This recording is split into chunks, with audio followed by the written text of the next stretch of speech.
Olá, estamos iniciando pela TV Suprem, braço de comunicação da União Planetária, mais uma entrevista do Movimento 2022-2030, o Brasil e o Mundo que Queremos. Uma parceria da Universidade de Brasília, através do Núcleo de Estudos do Futuro, do Centro de Estudos Avançados Multidisciplinares, com a União Planetária.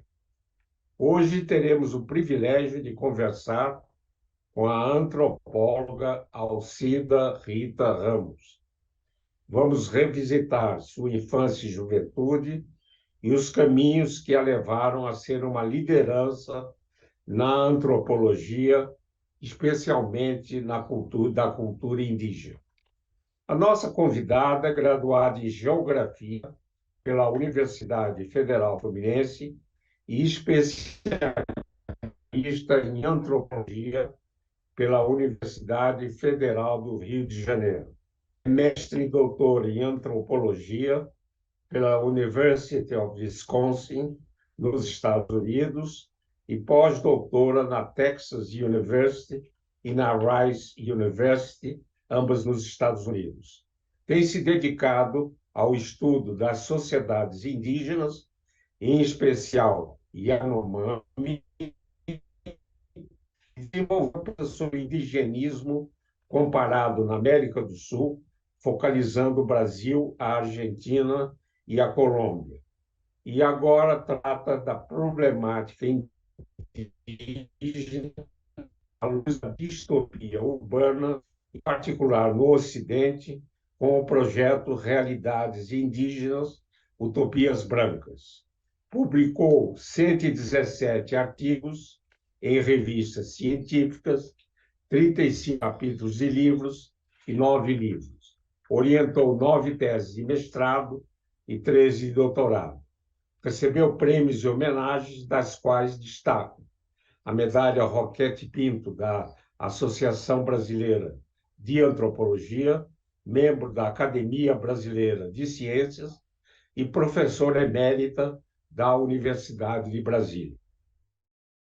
É pesquisadora sênior do CNPq. Muito obrigado, professora Alcida Rita Ramos, por ter aceito ao nosso convite. Na minha primeira indagação, pediria para revisitar a sua infância e juventude, a sua formação básica e universitária e os caminhos que a levaram a ser uma líder na área de antropologia. Ai, ai, é muita coisa para uma vida só. Obrigada pelo percurso, né, para me relembrar, né, que eu não nasci ontem. Mas também não perdi tempo. Ok. Eu nasci em Portugal, vim com a família para cá ainda durante a guerra, né, em 1944, tinha 7 anos de idade. E essa viagem que me desenraizou muito cedo, né, e me transplantou igualmente muito cedo, né, forjou em mim uma inquietação muito grande com relação a ser diferente, porque eu fui parar em Vitória com a família no Espírito Santo, me puseram num colégio de freiras e eu me senti absolutamente desrespeitada, assolada por o que hoje em dia se chama de bullying, por causa do meu sotaque, todo o meu jeito de ser estrangeira. E aí começou, eu não sabia ainda, mas começou a minha carreira de antropóloga, porque o ser diferente me bateu muito forte. E eu fui descobrir isso quando... Descobrir, assim, conscientemente. Quando fui para a faculdade em Niterói, porque nós tínhamos mudado em foi que nós mudamos, enfim, 4 anos depois, em 48, se não me engano, mudamos de Vitória para Niterói, no Rio de Janeiro. E foi aí que eu comecei realmente, para valer, os meus estudos de colégio e mais tarde na faculdade. A faculdade ainda não era federalizada, era uma faculdade de filosofia, depois passou a ser a UF. E lá eu não sabia que existia tal coisa que é antropologia, e como eu tinha uma vontade imensa de viajar, de ver outros lugares e tal, e não sei por que cargas d'água me encantei pela Amazônia. Isso eu não sei por quê, não tenho nenhuma memória disso. Fui fazer geografia na esperança de ir bater lá na Amazônia. E nesse curso, eu acho que eu entrei em 57, e foi até 59, algo assim. Era naquele tempo que a gente fazia, que as matérias eram de um ano inteiro, né? Então, uma das matérias era antropologia, que nós fizemos com o Luiz de Castro Faria, que morava em Niterói, mas trabalhava no Museu Nacional. Então, ele me conquistou com as aulas que ele dava em Niterói. E a partir daí, então, passei a ter interesse no Museu Nacional. O Roberto da Mata era colega, ele fazia história, mas para ter a matéria de antropologia, história e geografia se juntavam. E foi aí que eu passei a ser colega do Roberto da Mata, e mais tarde no Museu Nacional. O Roberto Cardoso de Oliveira, que você conheceu muito bem, criou um curso de especialização em 1960, o ano inteiro. Eu fiz esse curso, Roberto da Mata, Roque Laraia, né? Éramos todos da mesma turma. E depois disso eu fui para os Estados Unidos, em 62, para passar um ano com uma bolsa que me deram lá de Wisconsin e tal, mas acabei ficando 6 anos.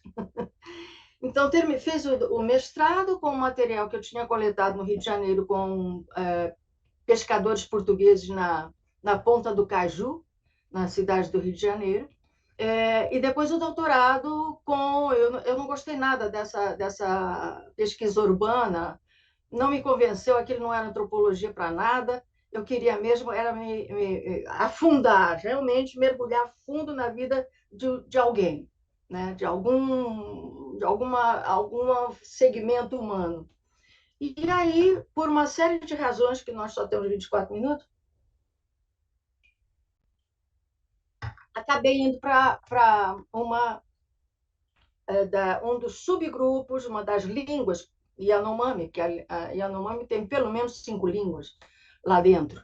Então, uma delas, eu selecionei o conjunto de aldeias desse subgrupo, que se auto-chama Sanumá, e passei lá 18 meses direto fazendo a pesquisa de doutorado. Depois voltei algumas vezes, né, com tempos muito curtos, que eram as férias, que nessas alturas, em 1972, eu já estava em Brasília, na UNB. Então, em 73, 74, passei uns meses lá, depois saí do Brasil, porque eu era casada com um escocês, o Ken Taylor, que também era do Departamento de Antropologia, mas com a invasão do campus em 77 pelos militares, ele, como estrangeiro, se sentiu extremamente estrangeiro e decidiu voltar para casa, e eu fui junto, fui para a Escócia. E lá, sem nada mais que fazer, escrevi muito. E foi aí o grande impulso do meu currículo, né, da minha produção. Fiquei lá até 1980, o dinheiro acabou, voltei para o Brasil, e em 81 ou 82, agora já não me lembro bem, acho que no segundo semestre de 81, eu voltei para a Universidade de Brasília, com uma mão na frente e outra atrás, sem emprego, porque eu tinha me emitido, né, para sair do país. E fiquei assim até 86, quando Cristóvão Buarque assumiu a reitoria e terminou com aquela categoria de colaboradora antiga, né, que era fora do quadro. Eu fui avaliada por pares externos, que eu não sei quem foi, e acabei voltando como titular. Isso, in a nutshell, como dizem em inglês. Décadas e décadas ali, em duas palavras. Muito bom. Uma bela trajetória, né? Lembrou antropólogo. Eu não sei por quê, eu tive muitos amigos antropólogos, Roberto Cardoso, Melati, Roque Laraia, Otávio Velho, é, e é uma linha de pesquisa, né? Extremamente importante para a gente ir atrás das raízes, né? Dos problemas e propor soluções, né? E que Professora Alcida, humaniza as ciências. humaniza a ciência. Tem grande experiência no estudo dos indígenas, especialmente os Yanomamis. Poderia comentar as raízes da atual crise humanitária desse povo e comentar sobre um artigo publicado em julho de 2022 no Jornal da Ciência da SBPC, intitulado A Destruição que Vem dos Garimpos. Bom, os Yanomami, na verdade, comparado com outros povos indígenas do Brasil, têm um primeiro contato, né, com o mundo exterior relativamente recente. A gente pode pensar nos anos 50. Quando eu fui para lá, quando é que eu fui para lá, meu Deus? Em 1968, eu fui para lá fazer a pesquisa. Não falavam português nem espanhol, porque eles estão dos dois lados da fronteira, e eu tive que me virar para aprender a língua deles, para poder falar e fazer a pesquisa, né? Então, isso foi uma vantagem para mim. Mas já naquela época, nos anos 60, havia histórias, havia um burburinho local da passagem de um ou dois garimpeiros que passavam por lá e iam para a Venezuela. Mas pouca gente, e o que faziam era garimpo artesanal, desse de bateia, tudo, né? A coisa mais rústica. Ops. Bom, quando eu fiz a pesquisa, na verdade, foi uma pesquisa, foi um campo paradisíaco da etnografia. Eu estava lá com meu ex-marido, sozinha, fazendo a pesquisa à vontade, não tinha invasão, não tinha nada. E já nos anos 70 começou a coisa a mudar. E o que mudou? Os governos militares criaram aquela coisa do PIN, do Plano de Integração Nacional. E, ao fazerem isso, eles também criaram um projeto que chamava Radam Brasil, que foi um projeto militar para fazer o levantamento mineral da Amazônia. E, claro, veio à tona a riqueza do subsolo da terra Yanomami. E pouco tempo depois já começaram a haver invasões na terra, porque cassiterita era o grande chamariz, e depois o ouro, né? A partir do fim dos anos 80, aí começa realmente a invasão a sério, né? Houve um atentado contra a área Yanomami num carnaval, se não me engano, 89, liderado por um senhor que ainda está vivo aí. Eles se vestiram com fardas do exército e invadiram a área de Surucucus, lá, que é uma área muito montanhosa na terra Yanomami. E isso, pronto, já despertou, começou aí, na verdade, a crise. foram retirados naquele momento, mas em 89 e 90, com a anuência do governo de Roraima, do governo federal também, abriram as porteiras, né? Deixaram passar aquela boiada primeva, a boiada ancestral, que fez um tremendo estrago, muito grande. No fim, quando o negócio cresceu tanto que já se contavam 40.000 garimpeiros numa área de 20.000 indígenas, ou menos. O aeroporto de Boa Vista, aquela coisica lá no norte, passou a ser o terceiro aeroporto mais movimentado do Brasil, por conta dos tecos dos garimpeiros, que enchiam aquela parte, aquele céu daquela região. Era uma constante ida e vinda de aviões e de helicópteros, uma algazarra na área, lá, nas pistas locais, que afugentaram a caça, né? Começaram a trabalhar com mercúrio, contaminaram os rios. Enfim, houve uma prévia deste desastre atual no início dos anos 90, 89 até 92. Em 92, e ao mesmo tempo havia todo o trabalho de demarcação da área da terra indígena, né? Estava todo esse rebuliço, era garimpeiros, era o pessoal da delimitação da área, tudo junto. E houve muitas epidemias de malária, muita desnutrição infantil, muitas doenças respiratórias, que acabaram matando bastante Yanomami.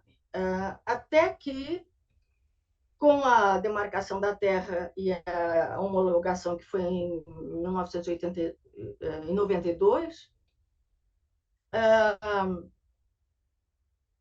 o Collor era o presidente. Eu não sei se vocês se lembram que ele fez um grande teatro, se vestiu de farda do Exército, foi lá para a área e começou a explodir pistas de garimpeiros. Então, foi uma grande pirotecnia que simplesmente paliativa, que não resolveram nada. Houve aí, na época do Fernando Henrique Cardoso, um respiro muito, muito bom, porque foi criada uma ONG, uma organização de saúde Yanomami, com dinheiro federal, e conseguiram essa ONG que chamava Uriri. Uriri quer dizer terra, quer dizer lar, quer dizer a terra dos Yanomami, e quer dizer floresta também. Uriri Saúde Yanomami acabou com aquela malária enquanto havia o cuidado de fazer essa busca ativa, fazer o tratamento e manter o meio ambiente limpo de poças d'água, essas coisas todas. Então, é possível você acabar com a malária. Só precisa os recursos e a vontade. Então, agora, com essa crise muito maior, porque o governo anterior fez por onde, fez tudo que era possível, sem ser preso, para que isso acontecesse, claro, o estrago foi talvez umas 5 vezes, 10 vezes maior do que o anterior. Então, vai dar trabalho para consertar aquilo tudo. Mas que é possível, é.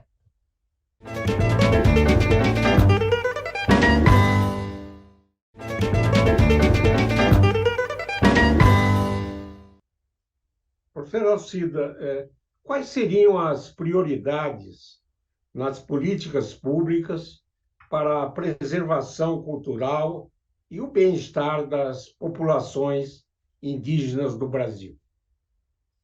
Sabe de uma coisa? Não é segredo nenhum, não é nada de extraordinário. Sigam a Constituição, só isso. A Constituição tem tudo ali necessário para se fazer a coisa certa. Não fazem porque não querem. Aí tem que ficar inventando modas aí para tapar buracos aqui, para fazer remendo ali. É só seguir a Constituição, gente. Tá tudo lá. Isso me lembra repetidamente o ex-ministro Carlos Aires Brito, né? Hum, Ele diz: está tudo na Constituição, é é só verdade, seguirmos essa Bíblia, né? é verdade, tá tudo lá. Professor Alcida, como analisa a contribuição da antropologia no entendimento do que é ser um brasileiro ou uma brasileira? Peraí, deixa eu pensar. Olha, a antropologia, embora haja um ramo dela chamado antropologia urbana, e que se você conheceu o Otávio Velho, provavelmente também conheceu o Gilberto Velho, que era irmão dele, que se dedicou muito à antropologia urbana, mas o grosso da antropologia se faz fora dos centros urbanos, pelo menos se tem feito assim. Mas a antropologia, quando trabalha com o Brasil, porque pode trabalhar com a África também, com a China, enfim. Mas quando trabalha com o Brasil, é o Brasil profundo, no sentido do Bonfim Batalha no México. Né? Ele tem lá o México profundo. E nós podemos dizer a mesma coisa com o Brasil profundo. Aquele Brasil que não se faz com leis, se faz com costumes, se faz com tradições, e que é a grande maioria dos brasileiros. Né? Então, a antropologia gosta de cavucar nas minúcias das tradições, no pequenino que faz as pessoas fazerem grande. E é esse menos é mais que faz com que a antropologia possa dar uma contribuição importante ao Brasil. Diferentemente de antropólogos lá do norte, ou do extremo sul, que também é primeiro mundo, Austrália, etc., que se queixam muito que os antropólogos não são chamados para nada, também não fazem por onde, né? No Brasil, não, e na América Latina em geral. Nós somos figuras políticas. E eu sempre digo, escrevi sobre isso, que o antropólogo é um ator político. A minha experiência vai por aí, né? De você fazer alguma coisa que já passou, né? O tempo. Alguma coisa que realmente esclareça o que é viver no Brasil, o que é construir um país como o Brasil, o que é ser brasileiro nesse sentido. De raízes profundas, não em leis, mas na tradição. Nas tradições, que são muitas. Muito bom. Eu omiti quando mencionei amigos antropólogos, né? Um deles é um dos fundadores da Universidade de Brasília, Darcy Ribeiro, né? E com o qual eu conheci também, através dele, o Roberto da Mata, né? E mencionou o antropólogo Gilberto Velho, né? Eu participei da diretoria da SBPC quando o Gilberto era o vice-presidente e também tem uma amizade muito grande com o casal Klaus e Elaine Wortmann, né? De maneira que é um privilégio, né? A gente conversar com áreas diferentes que a gente trabalha, né?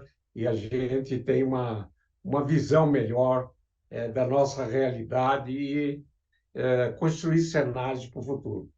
Professora Alcida, o movimento 2022-2030, ele procura estimular os jovens na construção de caminhos para que a gente possa ter um Brasil e um mundo melhor e mais justo.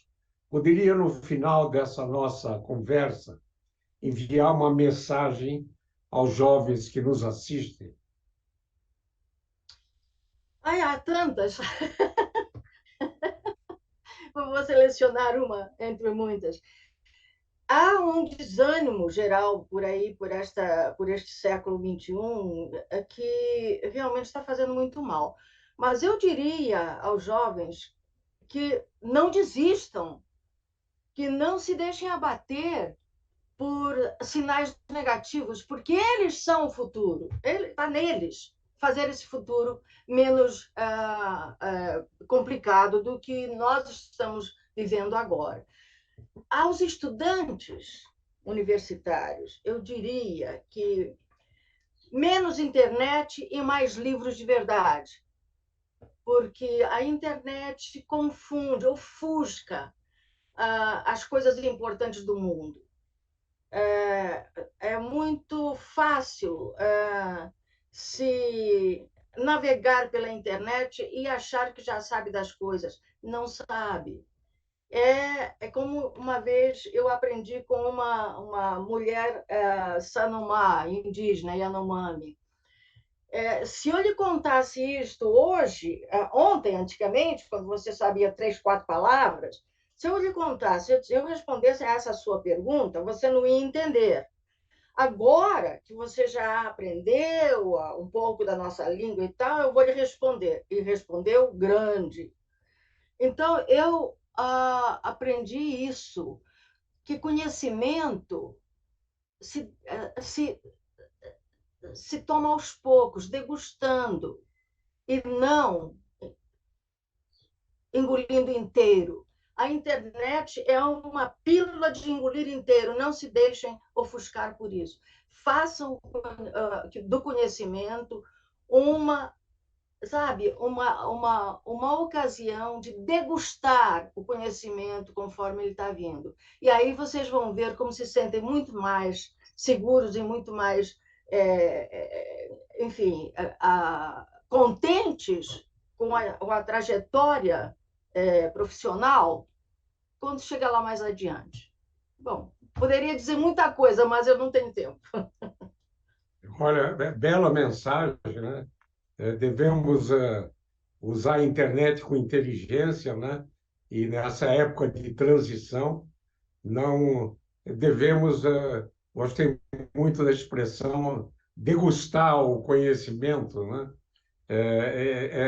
Esse é o segredo e realmente não deixar o conhecimento ser uma coisa que não tenha importância, mas que contribua com o bem-estar individual e coletivo. Professora Alcida Rita Ramos, muito obrigado por essa interessante e importante conversa e vamos todos esperar que o futuro das nossas próximas gerações seja cheio de luz, cheio de bem-estar, de amorosidade, de solidariedade. Muito obrigado, então, professora Alcida. Muito obrigada, digo eu. Muito obrigada. Esse e outros programas do Movimento 2022-2030, o Brasil e o Mundo que Queremos, podem ser acessados no canal YouTube do Canal Supre. Gostaria de agradecer a todas e todos que estiveram com a gente e voltaremos a nos encontrar em uma próxima oportunidade. Até lá!